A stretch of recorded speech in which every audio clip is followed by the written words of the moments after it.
त्यांना ठेवलं जातं आणि पुन्हा डिसमिस केलं जातं अशी असताना परिस्थिती आहे. पण क्लास 2, क्लास 1, सुपर क्लास 1 याच्यामध्ये कुठेही कंत्राटी पद्धत नाही. हे असणारा परमनंट एम्प्लॉई आहे अशी असणारी परिस्थिती आहे. दुसरं महत्वाचं की जो परमनंट एम्प्लॉई आहे त्याच्यावरती शासन सध्याच्या याच्यामध्ये 28% खर्च करते. या 28%पैकी 20% हे क्लास 2, क्लास 1, सुपर क्लास 1 यांच्यावरती खर्च केला जातोय अशी परिस्थिती आहे. उरलेला जो आहे परमनंट मध्ये असलेला क्लास 1, क्लास 3, क्लास 4 आणि टेम्पररी असणारा कामगार मग तो टेक्निशियन आहे किंवा क्लास 1 मधला, क्लास 3 मधला असेल किंवा क्लास 4 मधला असेल त्याच्यावरती फक्त 8% खर्च केला जातोय अशी असणारी परिस्थिती आहे. शासनाचा हा जो चातुर्य वर्णन ऍडमिनिस्ट्रेशन मध्ये चाललेला आहे त्याला कुठेही कायदेशीर मान्यता नाही. दुसरं सगळ्यात महत्वाचं जे आहे शासकीय रिक्रुटमेंट जे आहे हे फक्त 2च एजन्सी त्या ठिकाणी करू शकतात. केंद्रासाठी UPSC म्हणजे युनियन पब्लिक सर्व्हिस कमिशन आणि राज्यासाठी महाराष्ट्र पब्लिक सर्व्हिस कमिशन त्या ठिकाणी करू शकतं. उरलेलं रिक्रुटमेंट कोणीच करू शकत नाही अशी असताना कायदेशीर घटनात्मक बंधन आहे अशी परिस्थिती आहे. पण दुर्दैवाने महाराष्ट्र शासन असेल किंवा केंद्र शासन असेल ही दोनही घटनात्मक बंधनं जी आहेत ती पाळत नाही अशी परिस्थिती आहे. लोकसभेच्या आणि विधानसभेच्या निवडणुका वर्षभराच्या कालावधीमध्ये होती. हा सर्व टेम्पररी कामगार जो आहे, टेम्पररी कर्मचारी जो आहे, या सर्व टेम्पररी कर्मचाऱ्यांना वंचित बहुजन आघाडीच्या वतीने आम्ही आवाहन करतोय त्यांनी येत्या लोकसभा आणि विधानसभेमध्ये वंचित बहुजन आघाडीच्या पाठीमागे उभे राहायला सत्ता आपण मिळवून दिली तर हे चातुर्य वर्णन जे ऍडमिनिस्ट्रेशन मध्ये आलेलं आहे ते आम्ही मोडीत काढू, चालू देणार नाही. आणि जो टेम्पररी आहे त्याला परमनंट आदेश सत्तेमध्ये आलो तर आधी काढल्याशिवाय राहणार नाही. त्याच्या चातुर्य वर्णाच्या विरोधात वंचित बहुजन आघाडी आहे. आणि म्हणून हा जो टेम्पररी कर्मचारी आहे त्यांनी ही गोष्ट लक्षात घ्यावी की वंचित बहुजन आघाडी सत्तेमध्ये आली तर त्यांचं परमनन्सी त्या ठिकाणी होते आणि टांगती तलवार जी आहे की कायमची आम्ही मिटवतो हे त्यांना आश्वासन आम्ही देतोय. आणि म्हणून लोकसभा आणि विधानसभेमध्ये हा टेम्पररी कर्मचारी आमच्या बरोबर उभा राहील अशी असणारी परिस्थिती आहे. ज्या काही 9 कंपन्यांना कॉन्ट्रॅक्ट देण्यात आलेला आहे त्याच्यातला एक नमुना म्हणून मी आपल्याला असणारा मांडतो. ग्रामसेवकाच्या पोस्ट आता ऍडव्हर्टाइजमेंट झाल्या, भरण्याच्या पोस्ट आहेत 4664 पोस्ट भरायच्या आहेत 6664.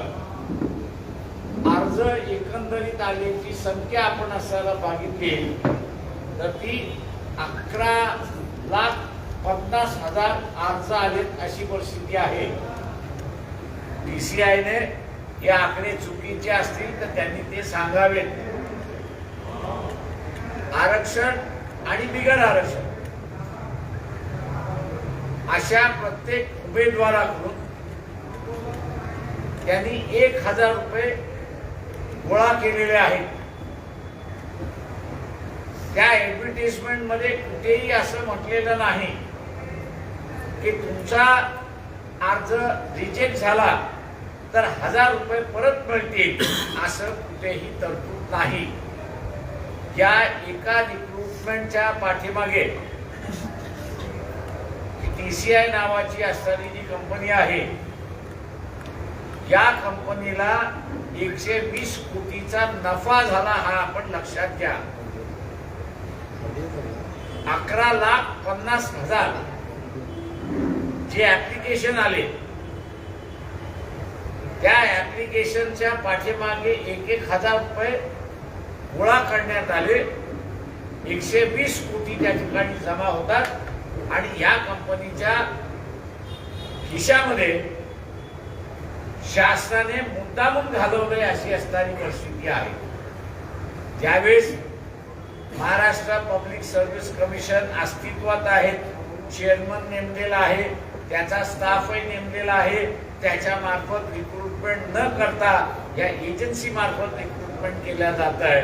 त्यावेळेस एकनाथ शिंदे महाराष्ट्राचे मुख्यमंत्री कर्तव्य दक्ष असं म्हटलं जातं आणि दादागिरी करणारे अजित पवार उपमुख्यमंत्री आणि सगळं कंट्रोलिंग करणारे असं ज्यांना म्हटलं जातं देवेंद्र फडणवीस यांनी खुलासा करावा की या TCI कंपनीमध्ये डायरेक्टर कोण आहेत, अंडर हँड एग्रीमेंट कोणाची काही आहेत का, आणि आता रिक्रुटमेंटच्या नावाखाली असे नवीन स्कॅम, अधिकृतरित्याने स्कॅम हे आता बघायला मिळतील का, याचा असणारा खुलासा त्यांनी त्या ठिकाणी करावा. मी इथल्या असणाऱ्या सर्व टेम्पररी कर्मचारी जो आहे त्याला आव्हान पुन्हा असताना करतोय की आपण परमनंट होण्यासाठी काँग्रेसचं सत्ता बघितलेली आहे, NCPची सत्ता बघितलेली आहे, सेना BJP यांची सुद्धा सत्ता बघितलेली आहे. या सगळ्यांनी आपल्याकडे असणारा पाठ फिरवलेली आहे. आपला टेम्पररीपणा त्यांनी काही घालवलेला नाही.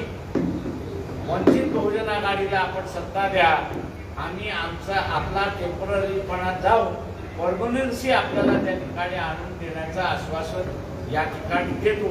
पण हे केव्हा करता येईल आम्हाला, सत्ता ज्यावेळेस आमच्या हातात असेल त्यावेळेस, जेव्हा सत्ता मिळवण्यासाठी आपण सगळेजण प्रयत्न करा, हे आव्हान मी या ठिकाणी टेम्पररी कर्मचाऱ्यांना करून या ठिकाणी थांबतो. आपण आता विचार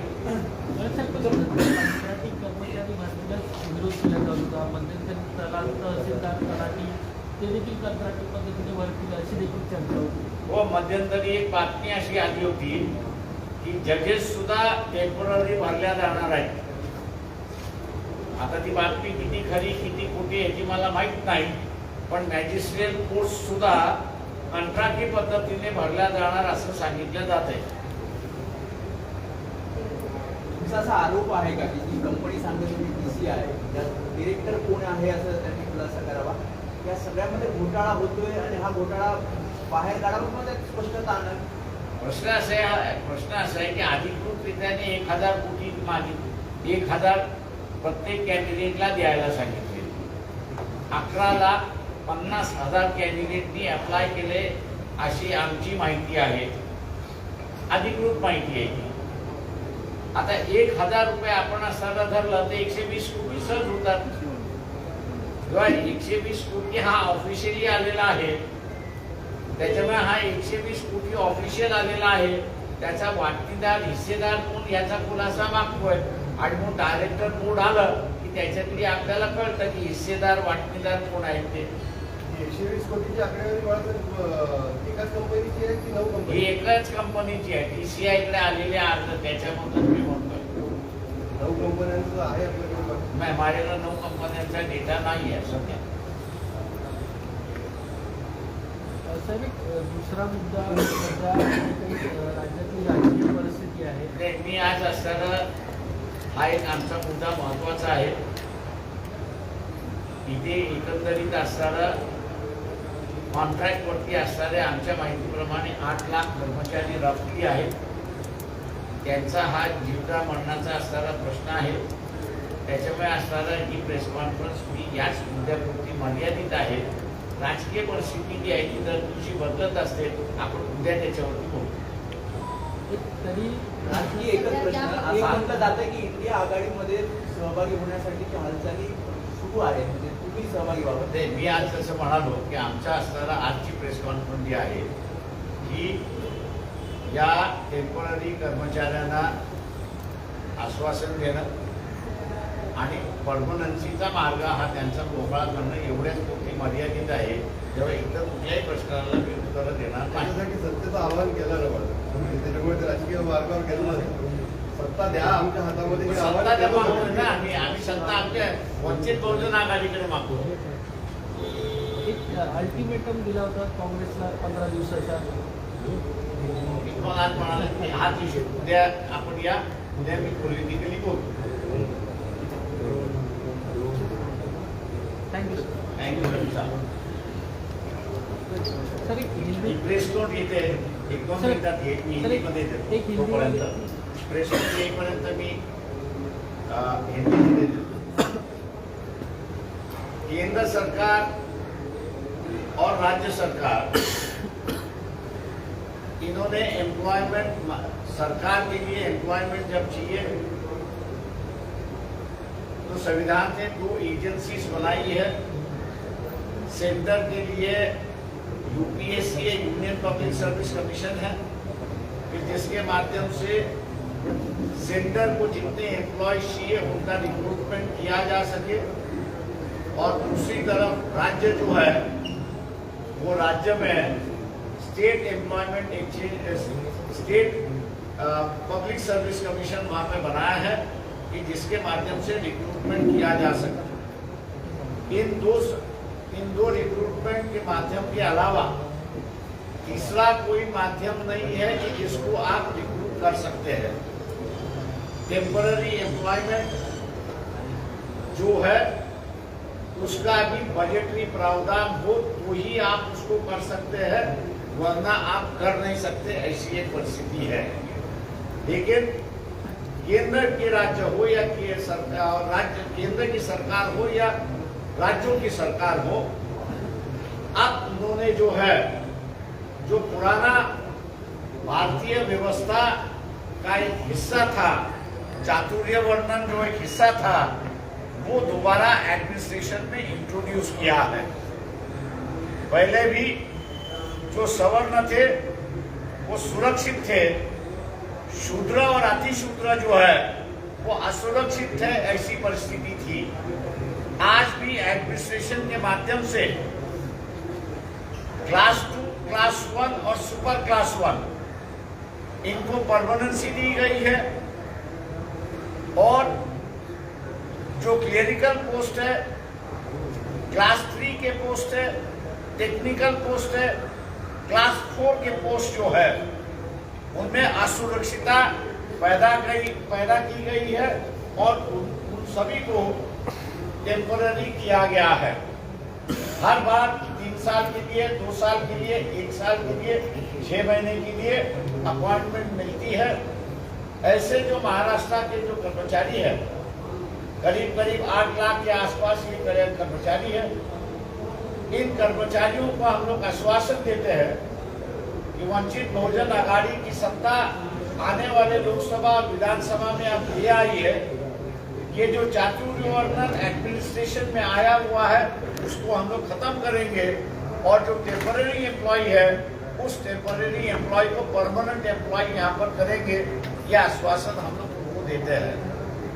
रही बात, एक चर्चा जोरों से शुरुआत है कि 28% या 32% एडमिनिस्ट्रेशन का जो इनकम है वो एडमिनिस्ट्रेशन पे चली जाती है. लेकिन ये जो सवर्ण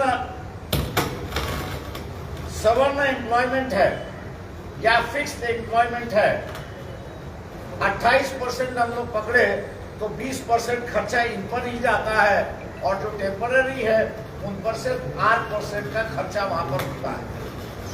मैं ये मान के चलता हूं कि ये जो चातुर्य वर्णन की जो व्यवस्था लाई है, उसकी वजह यह है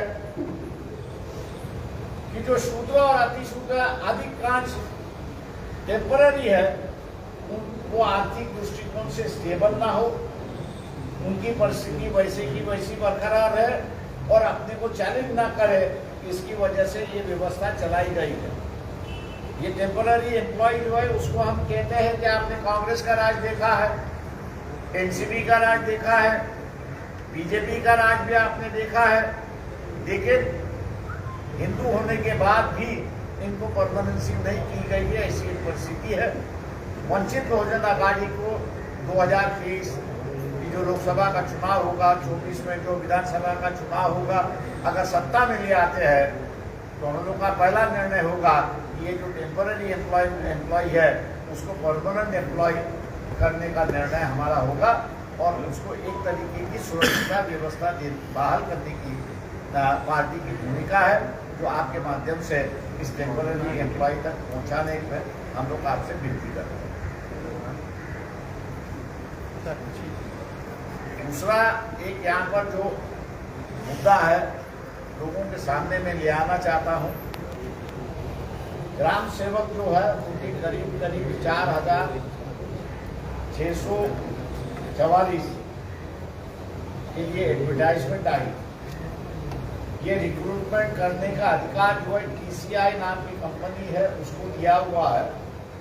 जहाँ तक हम लोग की जानकारी है, ये TCI कंपनी के पास लगभग 11,50,000 एप्लीकेंट आ चुके हैं, और हर एप्लीकेशन के साथ TCI की कंपनी ने 1,000 रुपया वहाँ पर जमा करने को कहा है। अब TCI कंपनी को जो है करीब इससे 120 करोड़ का इनकम हो चुकी है।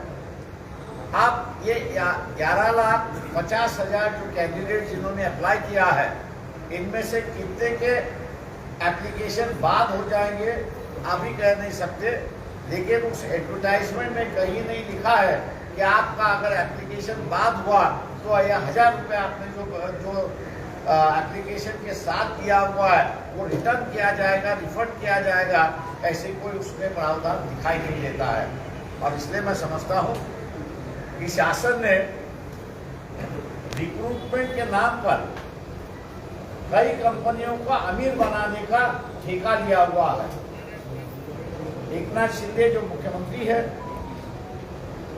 देवेंद्र फडणवीस दूसरे उप मुख्यमंत्री है, अजित पवार जो तीसरे मुख्यमंत्री है, ये तीनों से हम आग्रह करते हैं कि ये TCI कंपनी के डायरेक्टर्स कौन कौन है, ये TCI कंपनी के डायरेक्टर्स कौन कौन है, इनके नाम अगर पब्लिश होंगे तो पता चलेगा कि ये जो 120 करोड़ रुपया एप्लीकेशन के माध्यम से आया हुआ है वो किन किन लोगों को जा रहा है, और एक प्रकार का ये करप्शन है, ऐसा मैं उसको मानता हूं। तो ये जो प्राइवेट रिक्रूटमेंट के माध्यम से ऑफिशियली जो लोगों से चोरी की जाती है, मेरे ख्याल से इसको रोकना जरूरी है। और रिक्रूटमेंट अगर मैंने जैसे कहा कि हम लोग सत्ता में आए तो पब्लिक सर्विस कमीशन के अलावा और तीसरा कोई एजेंसी होगी नहीं वहां पर। आपको कुछ सर ती नावं जर तुम्हाला तरी माहिती असेल म्हणजे सरकारसोबत त्यांचं संगनमत आहे का किंवा नेत्यांची पद्धत आहे आणि म्हणून त्यांना आमदार पहिल्यांदा शासनाला रिॲक्ट करू द्या, शासन नाही रिॲक्ट केलं तर आम्ही असं आहोत नावं पब्लिश करायला। पण या विरोधात त्यांची बहुजन आघाडी भविष्यामध्ये आणखी जास्त आक्रमक ते आम्ही असं आक्रमक आहोत। आम्ही जिथे जिथे रिक्रूटमेंट होतं, प्रायव्हेट रिक्रूटमेंट जिथं होतं त्याच्या मार्फत असताना विरोध करत असतो.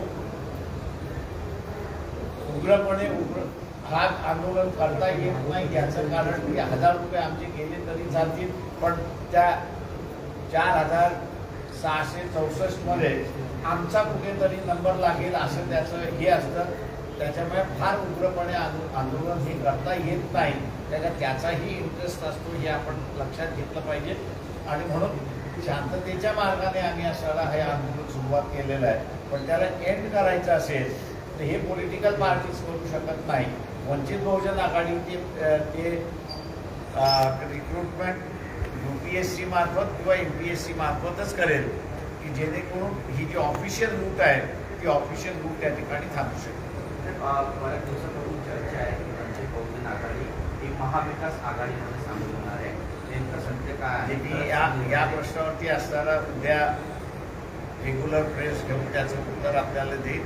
आजची असणारी ही प्रेस फक्त आमच्या दृष्टिकोनातून हा जो 8 लाख टेम्पररी कर्मचारी जो आहे तो महत्त्वाचा आहे आणि ही प्रेस कॉन्फरन्स तेवढ्यापुरतीच मर्यादित आहे. चंद्रशेखर बावनकुळेंनी तुमच्या वक्तव्याचा विरोध केलेला आहे. तुम्ही ज्या पद्धतीने म्हणाला काही लष्कराच्या ताब्यात आहे या वक्तव्यावरती त्यांनी म्हटले की हिंदू संस्कृती कधी याला मान्यता देणार नाही. हे माझं म्हणणं असं आहे की या उरलेल्या पॉलिटिकल जे प्रश्न आहेत ते उद्या मी असताना घेईन प्रेसमध्ये. आज फक्त आम्ही असताना या ज्याला म्हणता येईल आपल्याला की टेम्पररी कर्मचारी जो आहे महत्त्वाचा आहे तेवढ्यापुरतंच आम्ही मर्यादित आहोत. Okay sir, thank you. थँक्यू.